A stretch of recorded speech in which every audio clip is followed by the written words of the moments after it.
স্ত্রী নেককার, পরহেজগার, খোদাভীরু ও বুদ্ধিমত্তা হওয়ার একটি নিদর্শন এই যে আল্লাহ তাআলা তাকে যেমন স্বামী দান করেছেন তার উপর সন্তুষ্ট থাকা এবং আল্লাহ তাআলা শুকরিয়া আদায় করা। এমন ভদ্র মেয়েরা কিছু না পেয়েও নিজেকে সুখী, আনন্দিত ও প্রফুল্ল উপলব্ধি করে, নিজেকে ধন্য মনে করে।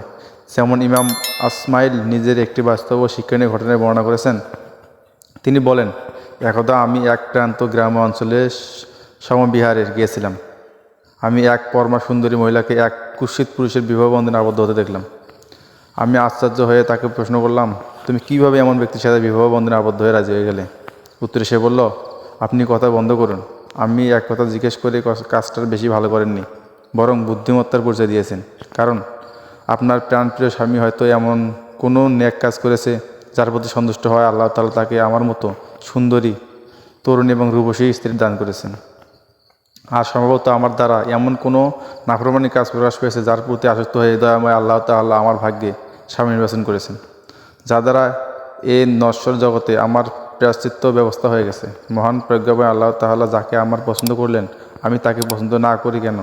মেয়েটির তো কথায় হজরতুল আল্লামা ইমাম আসমাইল রাদিয়াল্লাহু নীরব, নিস্তব্ধ ও নিথর হয়ে গেলেন। এমন আরও একটি আকর্ষণীয় ঘটনায় আকুত ফরিদ নামক গ্রন্থে লক্ষিত হয়েছে। হজরত ইমরান ইবনে হাত্তান এর স্ত্রী খুব সুশ্রী, সুন্দরী ও রূপসী ছিলেন। তিনি স্ত্রী একদিন শ্রীহীন কুদর্শন স্বামী হজরত ইমরানকে সম্বোধন করে বলছিলেন যে আমরা দুজনেই জান্নাতে যাব। ইমরান বললেন, তা কীভাবে?